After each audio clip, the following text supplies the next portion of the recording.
All right, well, good afternoon. I am Allison Maurer. I'm a librarian, and I'm going to be your host and your moderator today. Welcome to today's event, Tell the Story Through Community Collections, providing access to lost and overlooked histories. We are honored to be the first to use this brand new Marriott classroom. We hope that much learning happens here both today and over the years. We are also quite honored to have 5 amazing panelists with us. Starting here, we have Reverend Franz Davis, U of U Emeritus Faculty and Pastor Emeritus of Calvary Baptist Church. Next to Reverend Davis is Shavauna Munster, historian of the U of U Black Faculty and Staff Association and convener of the BFSA Historical Research Internship. Next to Shavauna is Robert Burch, Executive Director of the Sema Hadithi African American Heritage and Culture Foundation. And next to Robert is Ed Munoz, U of U Associate Professor of Ethnic Studies and the Oral History Collection Curator, Constructing Latinx Identity in the Intermountain West. And next to Ed is Jennifer Ortiz, the Director of the Utah Division of State History. Today's event commemorates an important milestone for Utah, which is a historic agreement announced this past February between the Sema Hadithi Foundation and the Utah Division of State History. The agreement establishes a partnership to collect and return important Black community historical artifacts and documents. Robert and Jennifer will touch on this agreement during today's event, but what it represents is an acknowledgement of honoring the depth and rich history of cultural heritage present within the state and an ethical commitment to not appropriate culture or perpetuate historical injustices. Congratulations to both of you on your organizations and your organizations on this partnership. So it's what today's theme is going to focus on. We have several books on the topic available for checkout here in the back of the room, and we also have some light refreshments, so please help yourself to some tea and coffee and cookies and water and lemonade. So how this is going to go, I have 3 questions prepared, and it's going to take the panelists, we guess, roughly 45 minutes to answer these 3 questions, and then we have about 10 minutes for Q&A, and we are recording, so, and I'm sorry about the microphone, I thought we were going to have handheld, so I think we'll just have to do a really conscientious effort at projecting. We can all commit to that. Okay, so let's get started. Question 1. All of you have built collections. Can you describe the collections briefly and tell us why you built them?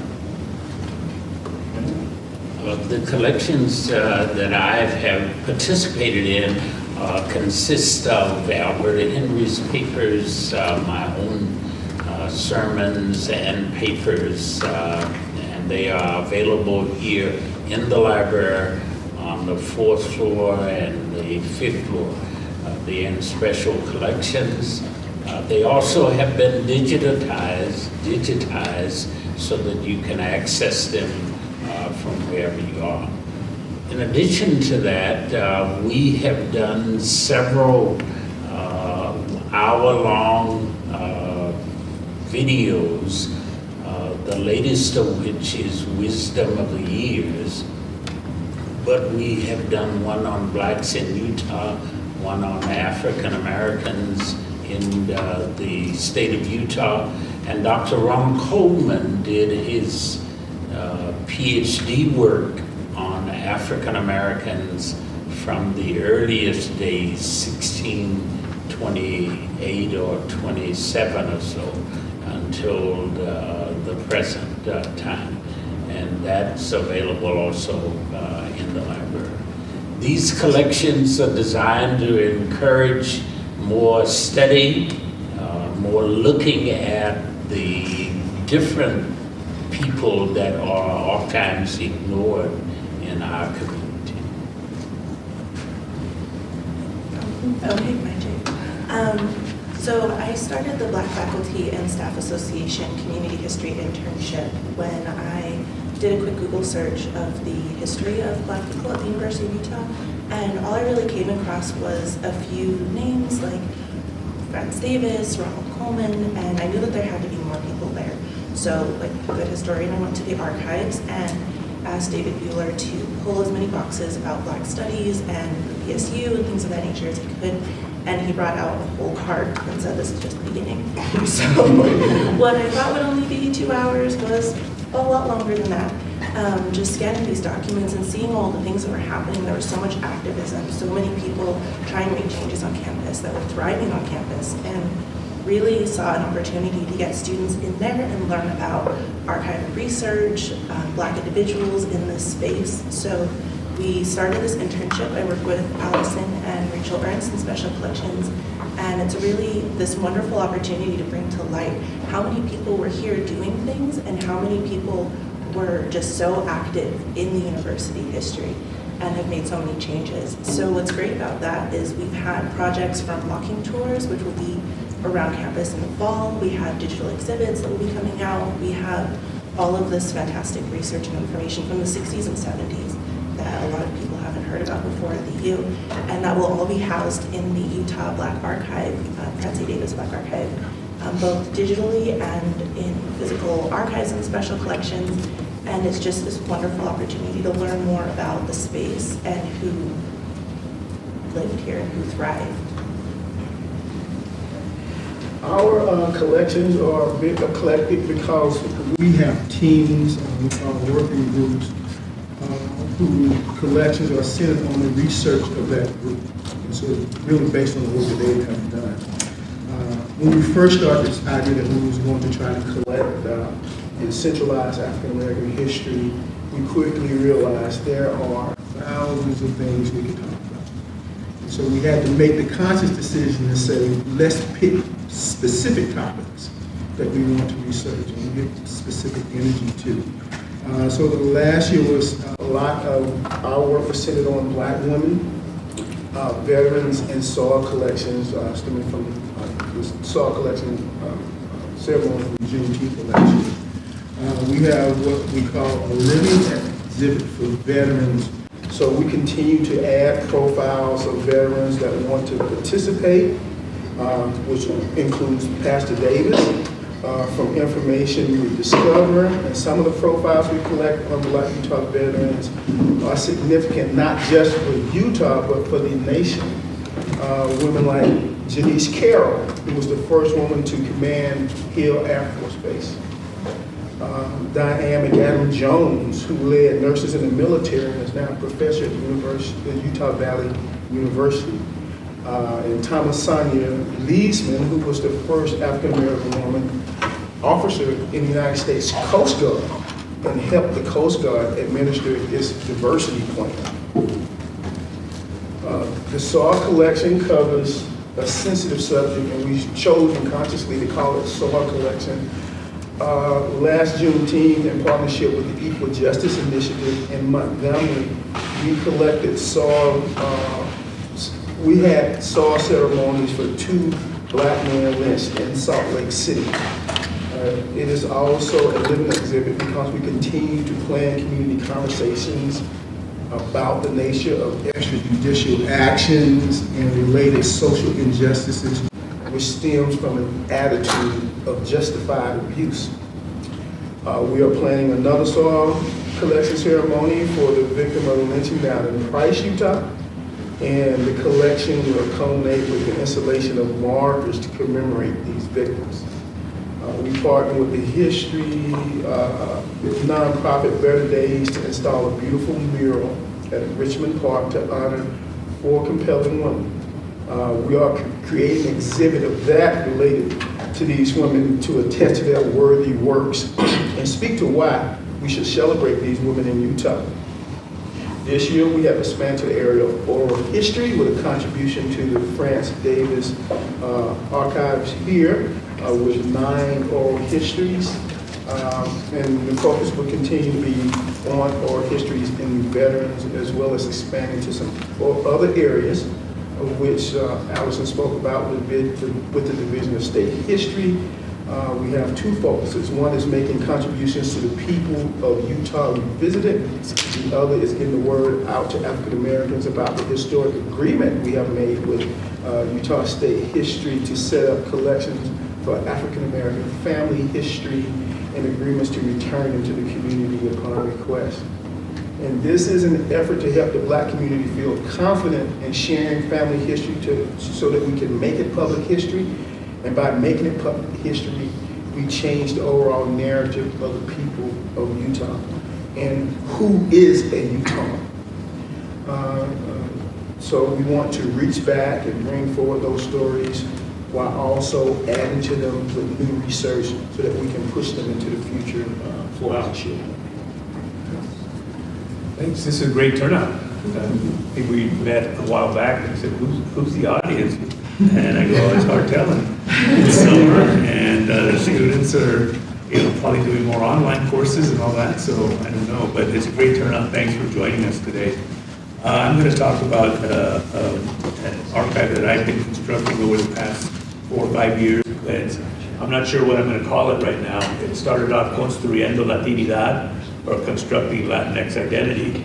It started when, I started doing oral histories when I came to Utah, but I first started the project when the Wyoming State Archives and the Wyoming State Museum approached me to revise their Hispanics in Wyoming traveling exhibit. And I said, well, let me see what you have. And it was basically a 100-year look at Hispanics in Wyoming.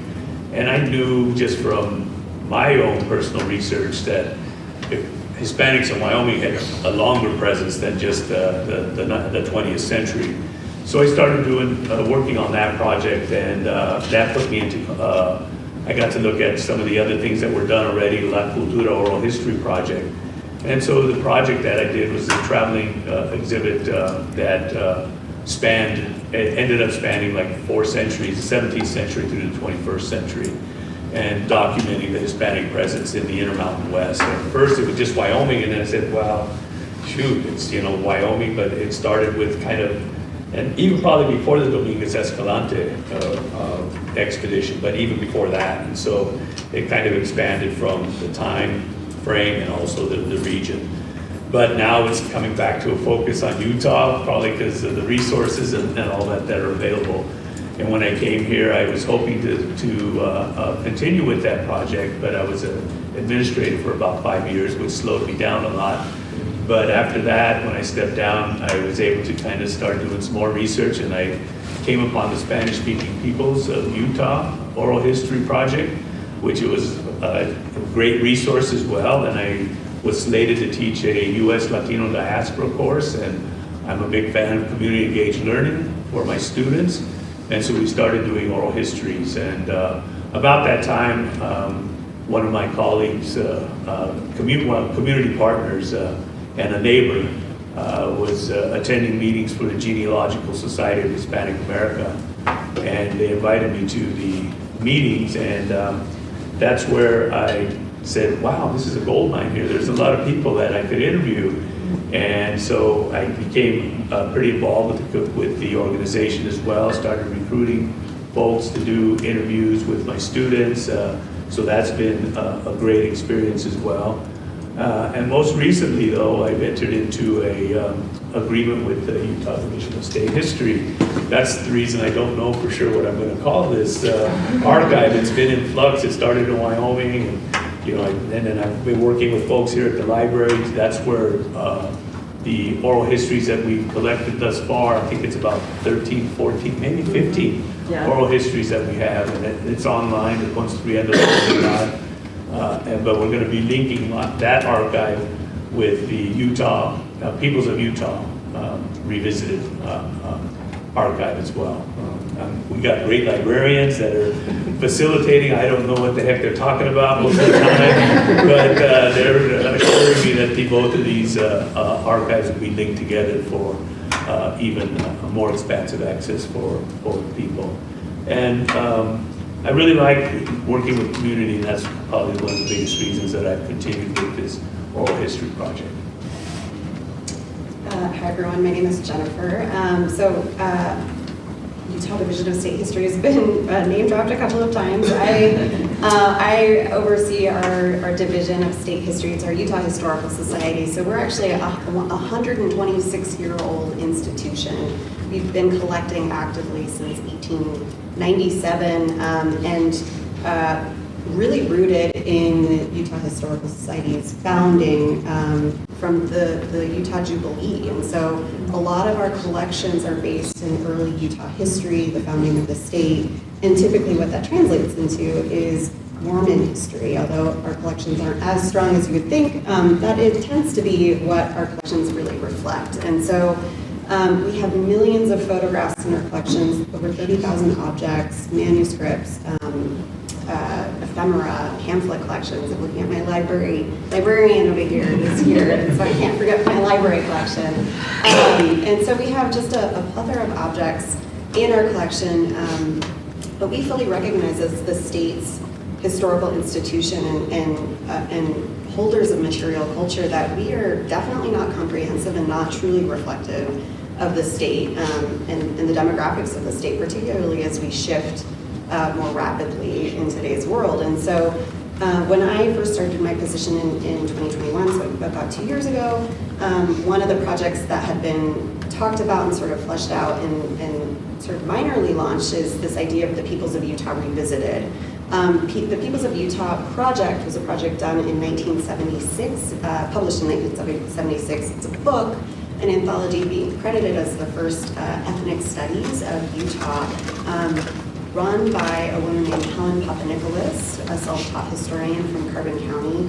And this was a bicentennial project. So in 76, the country was celebrating its 200th anniversary of the signing of the Declaration of Independence. For us here in Utah, that was kind of a wonky celebration, frankly, because we were Mexico, parts of us were Mexico. And so that project really was kind of groundbreaking in its own way. And so we, in 2026 as a country, will be celebrating our 250th anniversary of the signing of the Declaration of Independence, and are going to take the opportunity to revisit the work that Helen and her colleagues did in helping move the needle of public history and Utah studies in the state. And so this project is the Peoples of Utah Revisited, as you've heard a little bit about.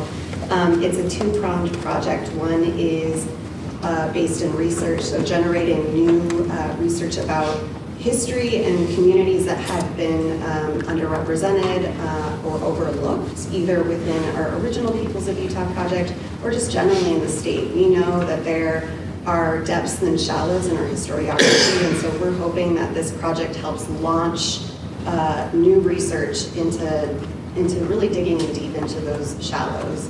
The second piece of the project is our community history portion, and that is really focused on elevating non-traditional historians and keepers of history. And I say that with so much respect because we work with so many community groups that are keepers of knowledge, and we want to help amplify their work and their effort. And so what Robert was talking about is our repository agreement. It's part of people's work that we're trying to do. We're trying to pilot new and innovative ways in making sure that we're elevating material culture that currently isn't represented in our collection. We have very, very little that represents the Black and African American community in Utah in our collections, and we want to rectify that. And so part of the work is obviously establishing those relationships, and part of the agreement is that Sema Hadithi will help advise us as we look to collect and expand our collection. Same with Ed and his work in trying to bring in more Latino, Latinx, community-based history through oral history work. So without me talking too much, that is the goal of Peoples of Utah Revisited. And so we're trying these, we're piloting things in these really interesting and amazing ways with this project, really, again, hoping to move the needle forward in building out our material culture available to the public. Thank you for those responses. Question number 2. I don't know who should take this one off.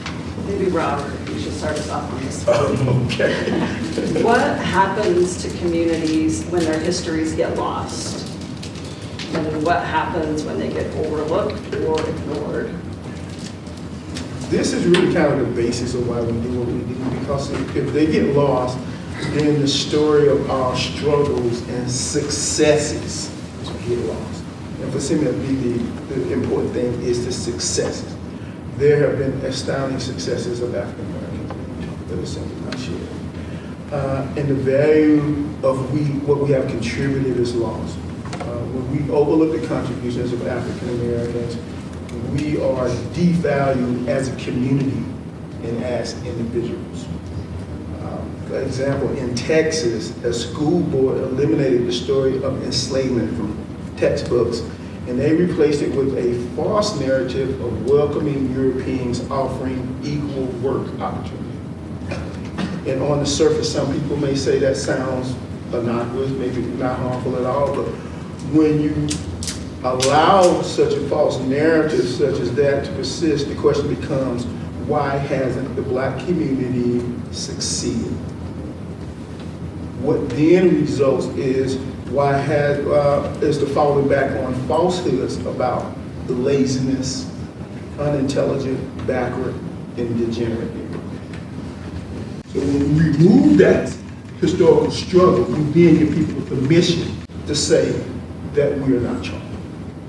And it ignores 400 years of oppression, terrorism, Jim Crow, black codes, nullification, and medicinal interference that has caused entire communities to languish.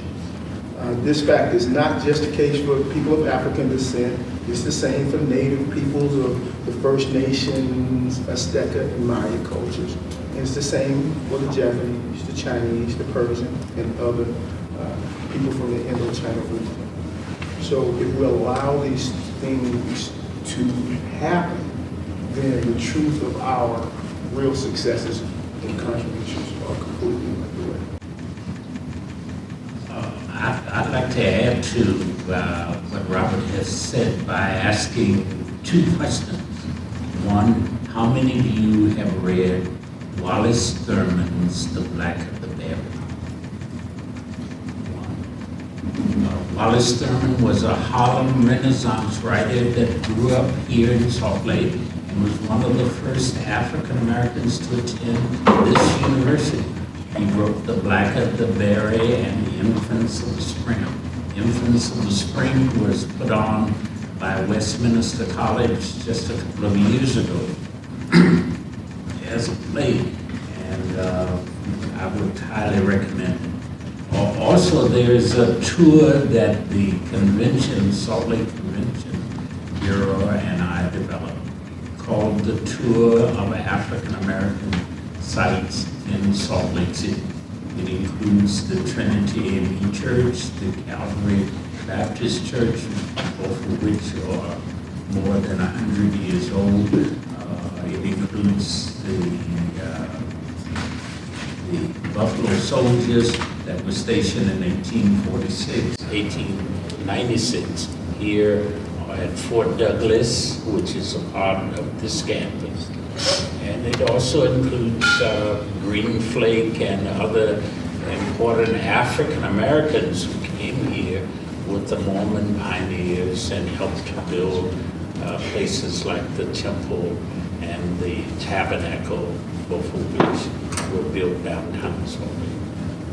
So to lose that history is to miss a whole lot of our general history while we are trying to do away with the history of African Americans in this community. Kind of to pick up on that as well, I often tell my students a story about when I first moved here. It's been 10 years now. I think it's going to be 10 years in June. And when I first came here, I was moving my stuff in one day, and it was, I can't remember exactly what day, it must have been on the 27th of July, and because somebody knocked on my door, and I went out there, and there was a 4-pack of root beer on my porch with a Little Debbie pie in there. And I was wondering, what the heck is going on here? And I was wondering if somebody was stalking me or something like that. And then I was, the card was from my realtor who helped me buy the house. And it said, Happy Pie and Beer Day. And I go, oh my goodness, what the heck is Pie and Beer Day? And I didn't know it was a holiday either, that it was Pioneer Day. And so I started looking up stuff on the web. That's the only thing I had going in my house at that time, the internet. And they started finding out about the days of 47. And I started reading about the days of 47. I go, wait a minute, this was still Mexican territory at the time. So you can see where there's these different narratives, and when we have, people don't know about this, and it can also kind of lead to confusion for young people, and also even come to this point of building inferiority complexes for a particular group of people, and how a group become minoritized, marginalized, and whatnot. So I tell this story just to tell my students that there's other narratives here. This isn't the one and it's not necessarily true. And another way to kind of emphasize that is like, I don't know a lot about LDS folks, even though I probably should. The Oregon Trail went right through my community, and the Mormon Trail went right through western Nebraska, where I'm from, born and raised, but I tell them, I said, did those first pioneers, did they have their papers when they came into this territory?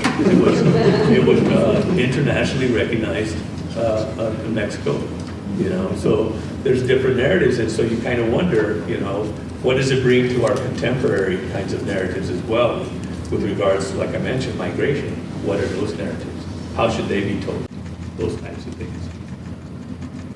To add to what's been said, what I found with working with the BFSA, when we have new faculty and staff coming in, the first thing they ask is, okay, where are the black folks? Like, am I the only one here? Like, and then a little bit, of course. So these people are coming to the university, and they want to know, are there more people that look like me? Have there been people that look like me? And it's like when you're in class and you're doing a presentation, who wants to go first? Like, no one wants to, like, eke your hand up. And it's the same when you're going into a space and you might be the first black person. And what this research does is looks back and says, no, you have a place to jump from. You aren't starting fresh. You're not the first kid in the classroom to raise your hand. You have people that came before you that thrived, that lived, that struggled, that had an existence here. And so you have a space in a community, although it's small and it's growing, you have a space to move from, and you don't have to be that first kid stepping out, trying not to assimilate, trying to stand out, trying to be yourself. There are people who fought to be themselves, so you have people who came before you, and that's incredibly important when we talk about belonging. People ignore that, other than people on this panel, people often ignore that you need to look back and find other people who were doing similar things, who looked like you, who had similar struggles, to feel like you belong. And that's a really important part of belonging, and especially with the BFSA, with more people coming in, and we talk about increasing diversity, you have to create a place for those people to land. You have to create a safe space for them to be here. You can't wait until they're here and then say, oh yes, I will build a community around you as the first person. Like, no, you need a safe space for that person to land so they don't have to break down barriers first. And if I could just add, Gary Oliver is here. Stand up, Gary. Gary's uncle wrote one of the first books by African Americans in this community, entitled Negro on Mormonism. And he wrote that book, and now we're talking about trying to get it republished again, Gary. In addition to that, not only was T.H. Oliver one of the first writers, but Wallace Thurman was one of the first black writers, and he became a Harlem Renaissance writer and died relatively young.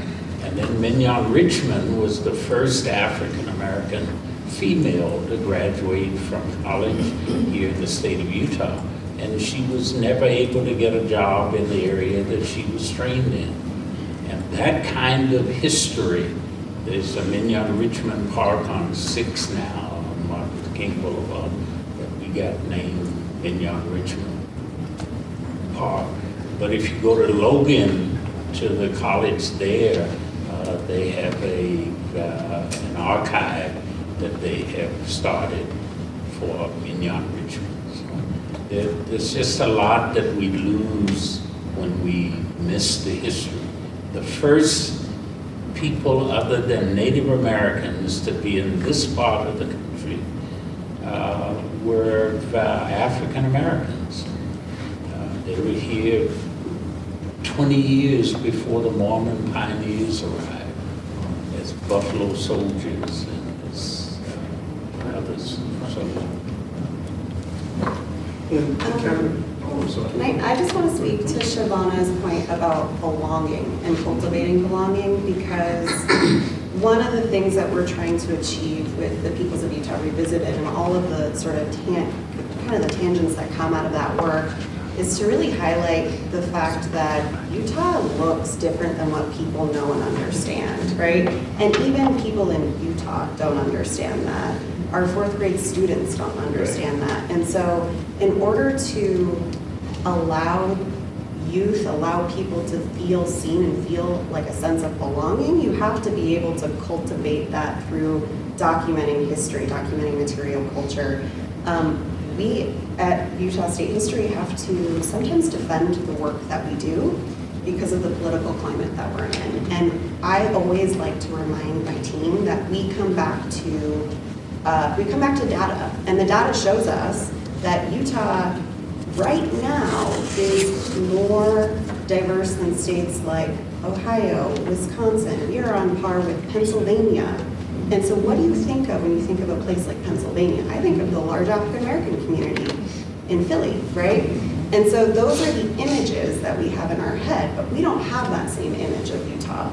When you ask people from out of the state, not in this room, not at the university, what do you think of Utah? You hear the Mormon pioneer story naturally, right? And so I do think it's our duty as the Division of State History, the State Historical Society, to help break that notion, to help shift that understanding of who actually is in the state and who has always been in the state, because it just hasn't been documented before.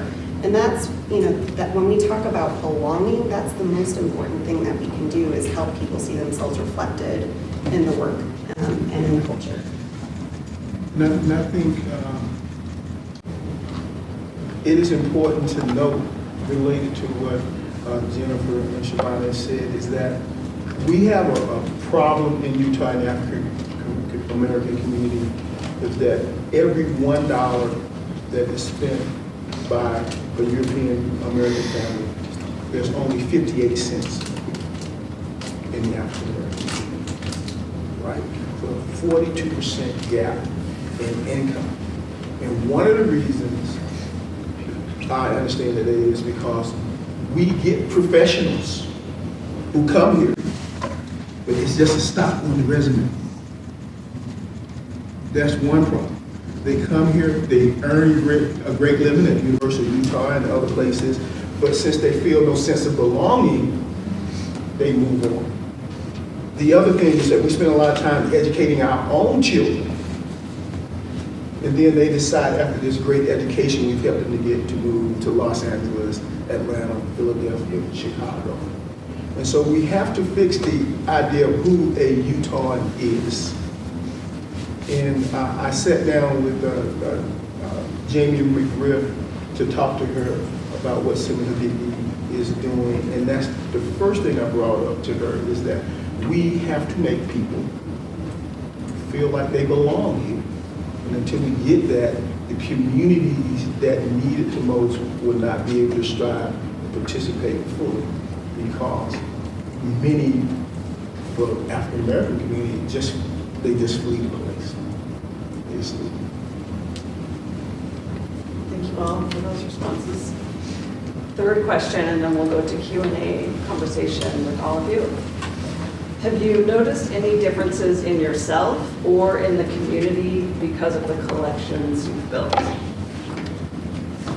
was thinking about that one this morning, and I don't know if I've changed a lot, because I think I've always had this interest in history. I've always kind of been an outsider, so to speak. When I tell people, my students, that I often use the term nebrasqueño. I don't know if anybody speaks Spanish here in the room, but nebrasqueño is just a native Nebraskan. And it's I don't think you'll find it in the Spanish dictionary, though, because I don't think it's there. And we have the same problem in Nebraska as we do in Utah. It's like, oh my God, there's Latinos in Nebraska? And they've been there for well over 100 years. I remember I took a class in a criminology course, and we took a field trip to the state prison. And one of the first exhibits when we were entering the prison is this thing about the first prisoner in the frontier prison of Nebraska. And it's a Spanish surname individual. And I go, wow, it was happening even then. And that was back in the 1700s. And so for me, I've always had this interest in history because and getting back to some of the earlier comments I made, I was kind of always wondering how come they never talked about Mexican people in class. And not until I went to college was I able to intellectualize that and put that into words. And so I don't know if I've changed a lot, but I know that I'm getting up in my age as well and thinking about retiring. And I want to continue to do oral histories even after I retire, not as part of my research agenda, but I just want to keep doing it because I think it's important to kind of keep documenting that history. I think it's really nice. I mentioned the other oral history databases that I've been working with. The Spanish-speaking peoples of Utah was done in the 1970s. The Wyoming La Cultura project was done in the 1980s. And so we're kind of building this kind of longitudinal database or data that's crossing different decades and whatnot. So, and I think students and other researchers and even just communities can, really use those archives to further document history and create the space of belonging as well. I'll speak to our organization. We've gone through a lot of changes in the last 2 years. I like to consider myself a little bit of a quiet disruptor in that regard. But the team that I get to work with are incredible, and what I tell them constantly, at least with the Peoples of Utah project, our 2026 deadline is our launch. It's not the end, it's a culture shift for us. And what that means for us is we do things like our scan and share events, working in partnership with community groups to help bring in digital collections. Again, things that we're not extracting permanently from our community members, but working, again, in partnership with them to build this online collection. And sometimes we get 20 people showing up, and sometimes we get one person. And what I say always is there's success in all kinds of experiences because it's about relationship building and it's about investment in the community. These are relationships that I hope to see exist long past my tenure in this position, because this is how we are going to cultivate that sense of belonging, how we're actually going to demonstrate the diverse and inclusive history of the state, and to make sure that we're fully representative of who has been in Utah and continues to exist in the state. And so I think for us as a team, we're just on our journey. This is a new chapter for the Division of State History as we move forward, and I'm just really excited about the shift in energy, the shift in culture, but also the shift in financial investment. We're putting our money where our mouth is, and actually putting the money towards these projects and towards investment in community to make sure that we're doing this properly. To add to what's been said, it's that you have this understanding of Utah and the university of, you moved to Utah, so now there are 6 Black people in Utah. And I was born and raised here, and the areas that I was living in didn't have a whole lot of Black and brown people. And so when I came to the university, it felt that way until I joined this organization and had that experience. But I've noticed more of a pride in my community and myself, and being a part of a history. I can add on to the history. And our internship is still very young. We're still getting off the ground. We've had a couple of great interns. And one of the things that I'm really excited about is they're finding a lot of resistance that administration and people tried to push a lot of Black people out for reasons that didn't make a lot of sense. And we're looking at all of these letters and documents that are very pointedly racist. And the response from these Black faculty and staff was, no, I'm not going to do that. I'm not going to resign. I'm not going to leave. I'm going to push back, and I'm here to stay and to fight. And that's really, I've noticed a shift in the community because they know there's a history of people fighting the same fight, doing the same thing, and they can look back and say, you didn't do it 60 years ago, let's do it now. And they have that sense of I can do this because you didn't do it before, and I have the history to back it up. And having that evidence and those sources to look back at has really I feel like empowered the community to move forward in a way and move in a way that it hasn't felt empowered to be before. I think with us, we have experienced the first notion that we want to build an African American resource history for African Americans. And we started doing community conversations and community events, and then discovered 90% of the people who showed up were not Black, they were white. And so quite accidentally for us, what we began to learn is that our audience were people like yourselves, like we have here in this room, this mix that we have here in this room. There were people for sundry reasons who were struggling with race and history and trying to reconcile it, okay? And so with the work that we've been doing, we've been able to help those European Americans to kind of discover the hard work and industry of African Americans in Utah, and to recognize that the contributions of the Black community have been grossly minimized and have, in some points, been totally ignored.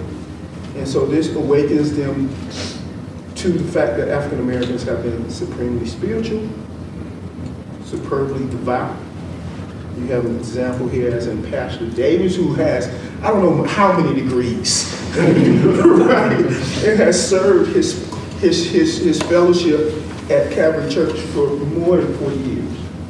And besides all of that, we do a veterans exhibit, and guess who's one of the first submissions we get as a military veteran? It's Pastor Davis. So we have people who have contributed a great measure and have been very devout people here. And then they begin to understand that Black people are not just one thing.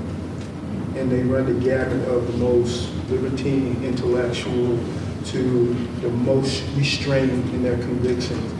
And the biggest fault for many of these families is that they have either married into a family of Black people or they have adopted Black kids. And the world has changed. And it has been substantial for them to be able to have examples for their children of successful Black Americans who are not from New York and Atlanta, but from Salt Lake City and Oregon and other places. So we think that the collections that we do and the work that all of us do is very important to changing the narrative, the life and the spirit, the culture and community of Utah.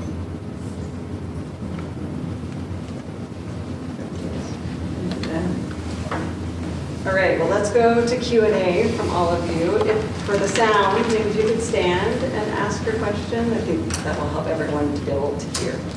And don't be shy. Yeah, in the back, go ahead. So yeah, I was just curious. I mean, you've done phenomenal work, and it sounds like you're very passionate about this work, about the constrictor community. I'm just curious about how, because we talk a lot about, one thing that I've always been interested in, is this power displacement of like, there's this idea that in order to kind of like be a historian, be contributing to research in communities, you have to be a college educated, you have to go to a master's program, you have to be a doctorate and all that. There's that myth that, in order to be able to contribute to society, you need that kind of education. So I'm just wondering, is there anything that us on an individual level or on a community level we can do to kind of contribute to this, to just this growing field? I was actually thinking about this one this morning as well, and realizing that I'm not a historian, I'm a sociologist by training. Thanks, Matt Basso, for giving me a little bit of training as well for oral history. When I was thinking about it a little bit more this morning, and relating to the comments I mentioned about why didn't they ever teach us anything in grade school about Mexican and stuff. And I think the reason I started thinking about that is because I always remember my parents at their community, at just their family get-togethers talking about, Mexicans in the war, the Civil War, and those types of things. So we're talking about oral history, how we do it formally, but those talks there were just oral histories, passing down all that generational knowledge. I remember my dad's CB handle was Pancho Villa, and I always remember all the corridos, the songs that people would be singing, and things like that. All of that is oral history.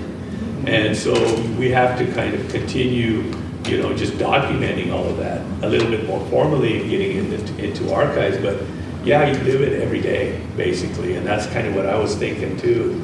That's why I was always wondering, is it because my dad, from the get-go, my mom as well, they taught us to be proud to be Mexicano, and so, but they never played our music, this and that or whatever. But they also told us, what to expect in white society as well, which we have to kind of unfortunately keep passing on to our children as well. I think kind of related to what he just said is that I don't consider myself a historian. Yeah. What I am is an administrator. What I do is talk to people who have done all of this great research, and I say, wow, that is nice. Now, how do we tell everybody else? That's what I do. So I create community conversations, conventions, and events to say, look at the great work this person has done. And that's how we can contribute as individuals, is to take this family history and little known history that we discover and say, look, how can we share it? Because the story doesn't change if we do our family history, put it in a nice little binder and in a box and stick it under mama's bed. Right? Mama ages, she passes, the children come and say, oh, there's a book, and throw it in the garden. Our whole effort, my whole effort as an administrator, is to get you to share that so that we make it public history, so that we can make it Utah history and United States history. But the whole idea that somehow it has to be academic is absolutely not true. One of the most productive historians in the state of Utah is a public historian by the name of Ortiz. Probably most of you guys have never heard of her, but she has done so much research and contributed to the narrative of Utah that many of the stories that you just assumed came from the ether might have actually come from her. And there are examples right here, like Connell O'Donovan, I keep messing his name up. Connell does the same thing. He actually does that with us. I know you guys know Paul, all type of things to create and expand public history. And so it has to be you wanting to get it out to the public. You don't have to wait to say, I want to work with the University of Utah or the state of Utah. But to actually just get out there and say, do it, and what's the best way to deliver it. The history of African Americans is not limited to Salt Lake City, but it includes Ogden, it includes Helper, it includes other places like that. We went to Helper and marked the grave of the last person that was lynched here in the state of Utah, 1925. Robert Marshall was lynched. But when we went to mark the grave, the people in the city were upset because they thought we were bringing negative news. People seem to think that when people of color get in power, that they're going to do the same thing as those of non-color, and that's not necessarily the truth. I'm sorry. I just want to add, because I think what Robert and Fritz have said and Ed have said are entirely accurate. I think until we who are maybe in positions of authority and power say to ourselves that I am a facilitator and not owner, and that's what we're doing at State History. We are facilitators. We connect and we help people who might not have the tools to tell their story to help them tell their story. So if you are in a position of any kind of power, whether that's money, connections, knowing somebody, I mean, that's the way that you can help move the needle forward. And to consider, again, history is more than archival documents. It is those songs, it's those family recipes. It's a lot of different things, and until we expand our understanding of what history can be, it's going to be really hard to get there. So I encourage all of us to think outside the box, and that's what we're trying to implement at State History. But we need both. We need both academic, research-based, evidence-based work. That is history. But we also need that community-based effort, those community historians, public historians, people that have been documenting their history, their community's history, family history. Those are also important, and we need to elevate both. I think what's important too, sorry, Matt, is to, what everyone on this panel has sort of said is talk about these things that you hear. I hear so many random facts that my children spout at me from TikTok. It's like, oh, I had no idea that happened. But they're talking about things. They're exploring information. They're telling their friends. They're having conversations. They're spreading some of it's very misinformation. But there's a lot of power that comes from just talking about.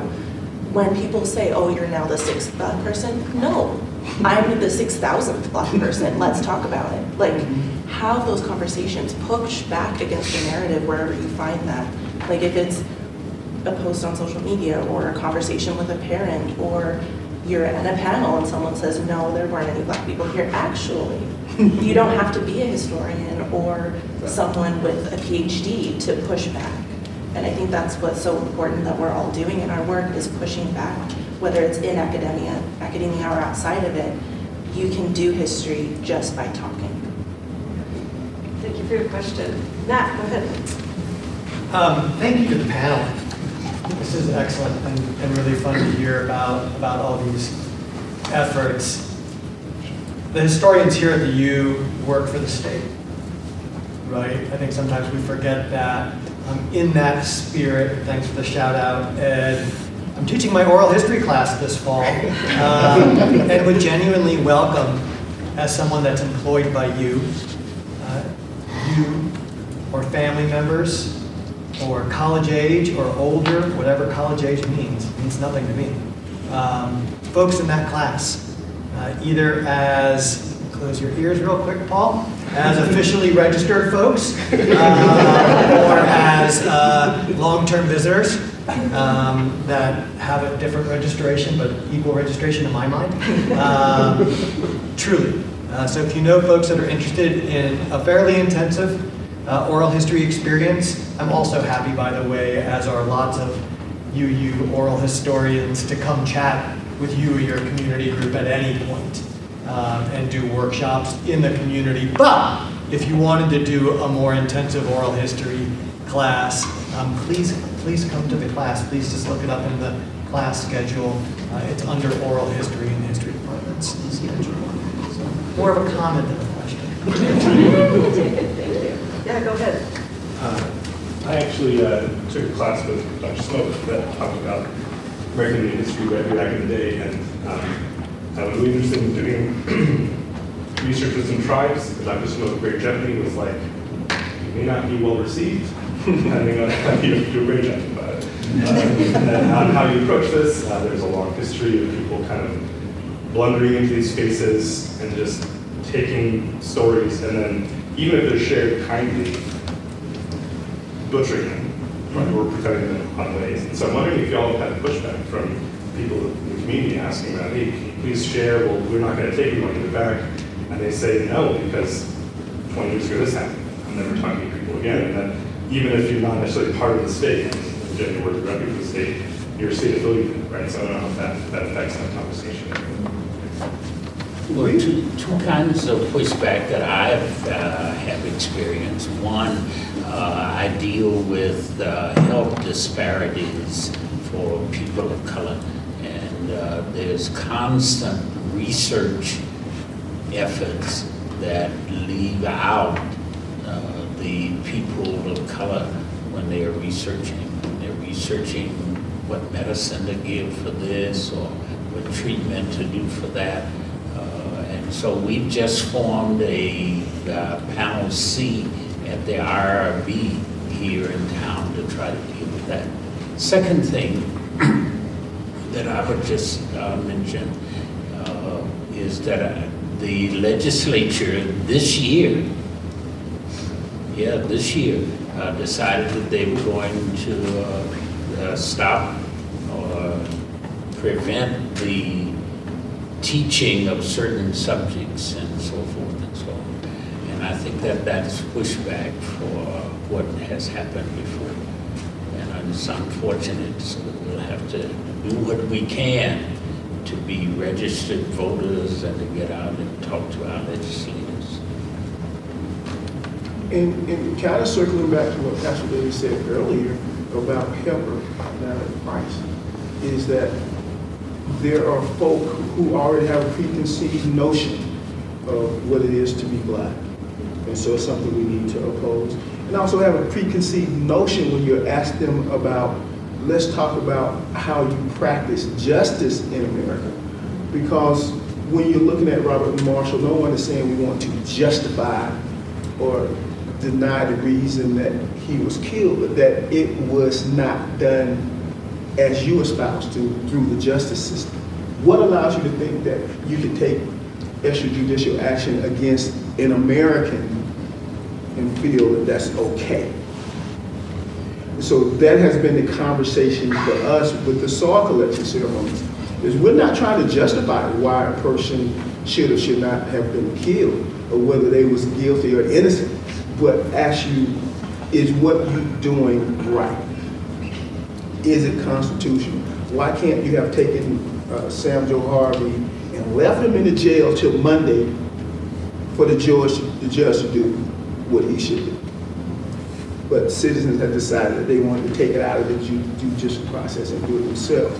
And so you get pushback, even like with soil collections and things of that nature, because people are thinking that you want to come and stir up something that doesn't exist. But you know, a man was lynched, so there is a problem there. And those type of stories are difficult. So for Sema and Hadithi, we don't necessarily go out of our way to have that conversation. We don't.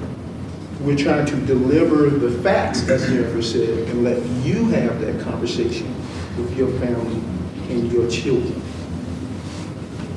At no point have I ever tried through our work to shame people or hurt people or embarrass people. But the fact of the matter is that something happened to us. Should we have a conversation about it? And through that conversation, we can help people's minds change, heal some hearts, help some people. And so this work is more, and that's why I said we also want to focus on success, because when people can see the success that you have delivered the country or the state, then necessarily their thoughts about you change, because they begin to see you as an ad and not a detraction, and through that false narrative that they've been taught. To kind of add to that, when I first started looking at the history of Black faculty and staff at the U, I met with Ronald Coleman. We had a conversation about Black history at the U, and we chatted about it. And he was a little trepidatious about the project because so many things had been tried before. People had tried to do histories or said they were doing histories and then just gave up or stopped working on it. And it wasn't that he said, no, don't do it, but he said, show me. Show me that you're doing this. Show me that you want to try. And so the first year after the internship it was very rough. It was very rocky. It was kind of all over the place, but we had this internship and we had something to show him. And I said, here, I've shown you. And that created more trust. It generated more understanding. And that slowly he said, okay, here's a connection. I see that you mean it. Here's another connection, you know, and slowly reaching out and adding in people that way. I think often we start projects like this and we'll say, I'm going to be great out the gate. It's going to be wonderful. I'm going to interview 20 people. We're going to have this. But often you meet those and 19 people are going to say no because of that very reason. And then there's that one person that's like, okay, we'll try it. I'll be the first person, okay. And then once you do that, and then their friend understands that this is not scary, that this is a trusting place to be in. And so it's just that understanding that there will be a lot of pushback, but if you keep reaching out in that slow, understanding way, slowly moving into these spaces, rather than like, you know, coming to the giant auditorium and like, I'm here, guys. Like, don't do that. Like, but it is like, you need to slowly enter these spaces. You need to be understanding and show them with your trust and honesty, and then don't drop the ball. I think often you'll stop halfway through. Oh, I got too busy. It got too hard. I was overwhelmed. But you have to commit yourself to the project and then stay committed, and so that does open more doors later on. It's interesting, Ron and I had that same conversation. Tell me, show you. And because Ron is very expressive about how his feelings are. And I'm having this conversation with Ron, and it was a kind of a very gentle way of Ron telling me, well, Robert, what you're thinking and what you're doing is stupid. And that's literally the way I walked away from it. He said it almost like a great grandfather said, no, what you are thinking is wrong. And basically sent me back and say, start over. Okay. He said, because this work has to be done. It has to be done. You're not allowed to quit, basically. And that was one of the things that really pushed me forward in Sema Hadithi, is that, I just felt like if Ron Coleman told me that I need to get my act together, then I probably need to get my act together.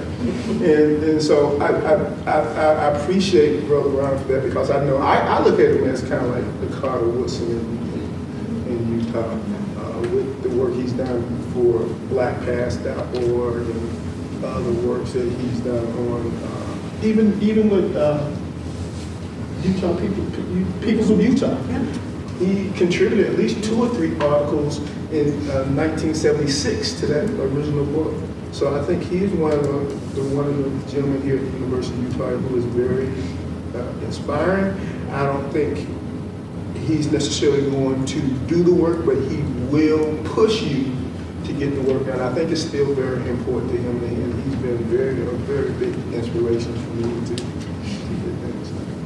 Just to kind of keep going with this as well, I haven't really received a lot of pushback, but I'm noticing that the folks that I'm interviewing are pretty similar in their backgrounds and things like that. And to kind of be a little bit more specific, there's folks that think that because I'm not a recent immigrant from Mexico or some other Latin American country, that this project isn't about them, but it's Construyendo Latinidad is this wide diversity within the Latino population.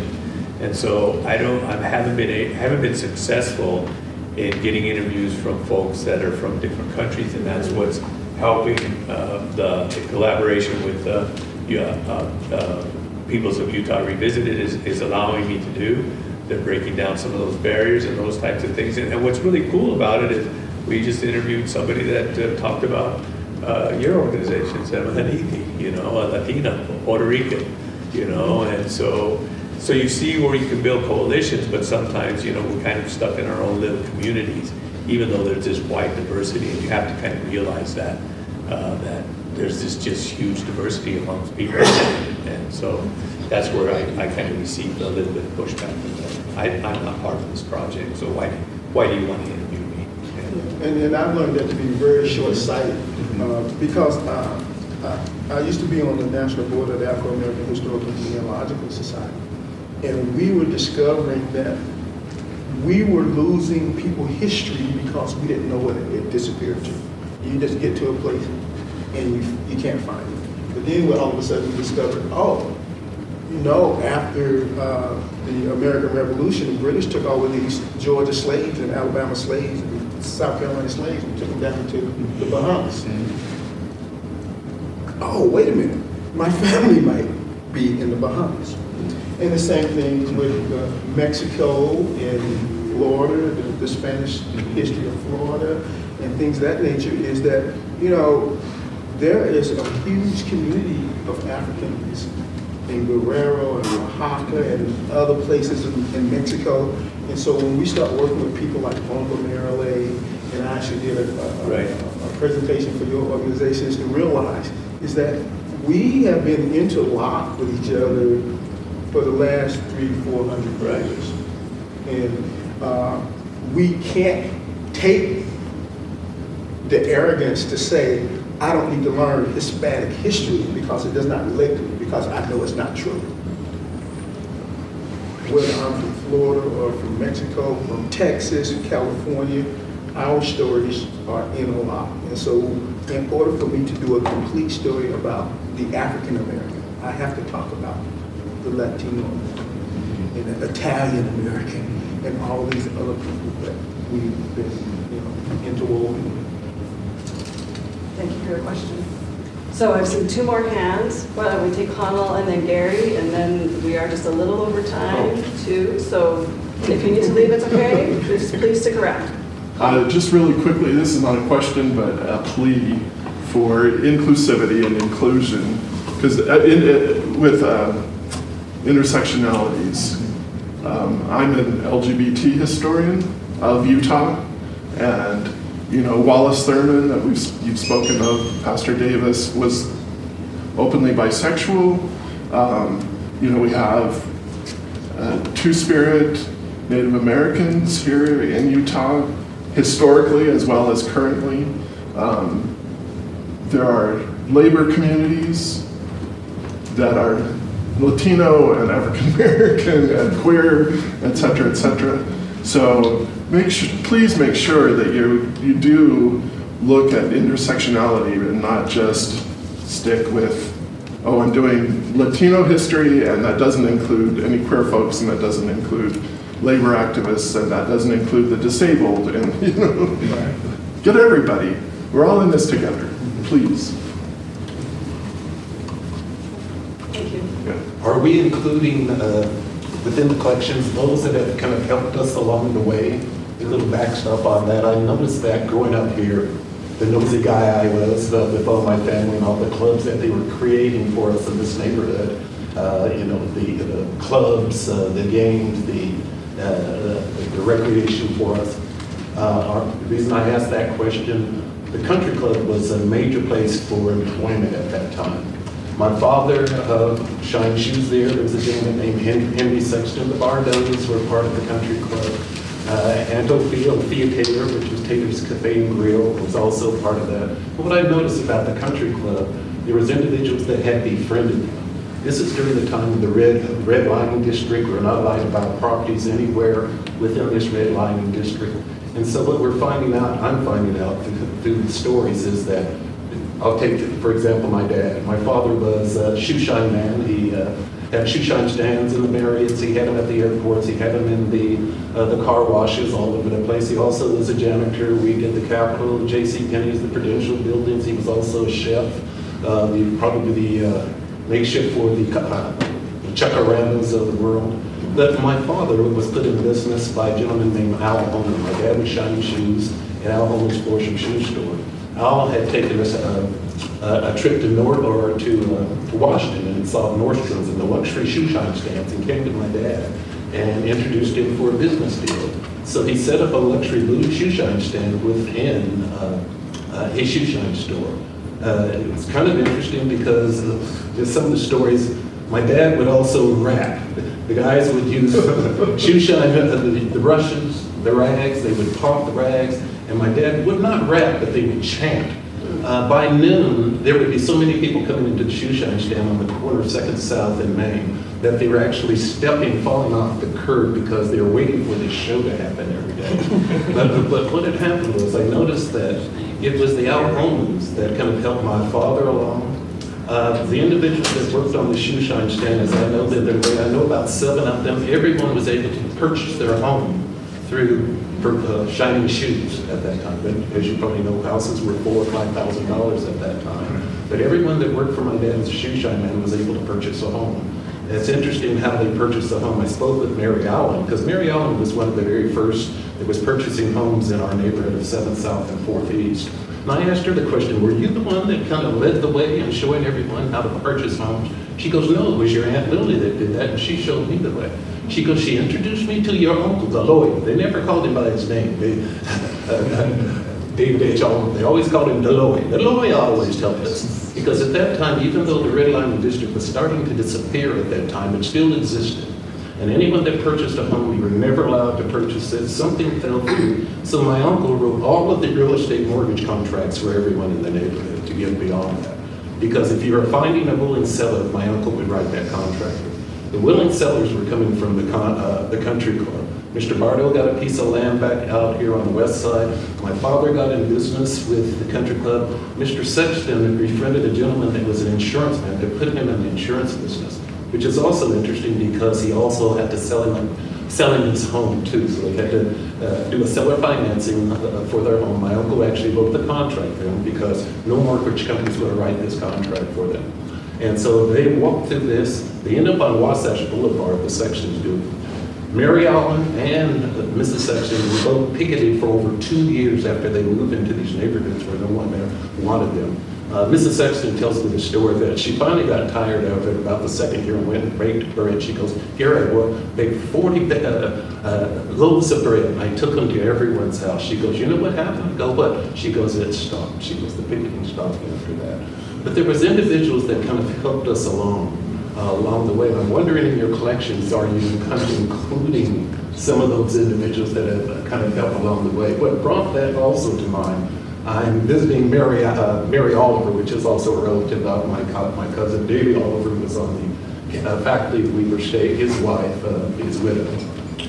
I go to visit her, and she's in part of a book club. They're having their own book club. And as I pull into the room, I'm the only black here in this room, and they just start tearing it to themselves. We are the worst. Look what we did in slavery. We are the worst. They were woke, in this room. And they're just getting on themselves totally. But after a while, I'm kind of listening to this, and I told them that there were some wonderful individuals and that they wouldn't have not stepped forward and put, in some cases, their own lives on the line, we wouldn't be here today. So I mentioned individuals like Garrison, that was writing that had the newspaper at that time with Ida B. Wells. Those individuals were kind of helping us along. The first attorneys were white that started the NAACP, Those individuals, and one was mixed, because he could actually infiltrate. But there was those individuals that have kind of helped us along this way, as we did in this state too, that helped the Bardos, the Al Holmans, Hoagles. My aunt was the cook for the Hoagles. She cooked so well, they put her in business. That's why she ended up having the restaurant at that time. But these individuals have kind of helped us along the way. In your collections, I'm asking again, are you including some of those? Because what has happened, many of them have felt that, oh God, we are so horrible. They're just flaying themselves constantly. But if it weren't for some wonderful people, we would not have been at this point where we are too. And that just does not go for African Americans, Asians, Hispanic also. I think the first thing I will ask you is to make sure that you get with somebody in the University of Utah and take down that oral history. We're already planning that over here.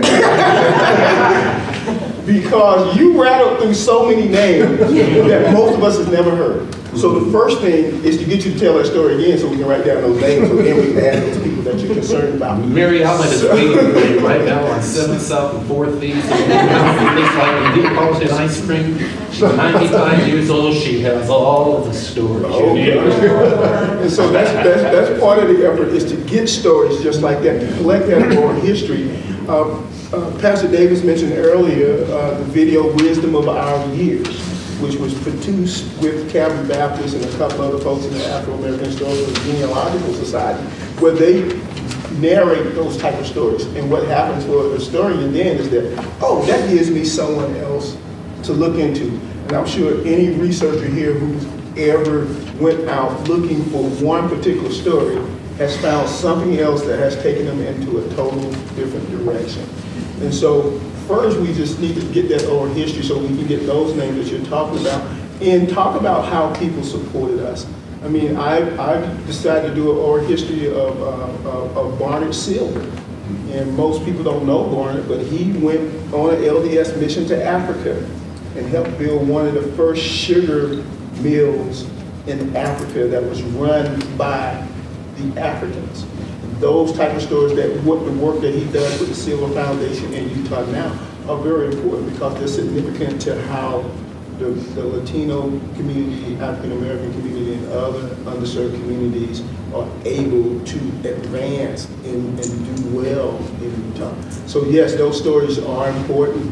And again, we need you to share that so that we can share that as a community story so we can have this history. All right, well, please join me in thanking our wonderful panelists.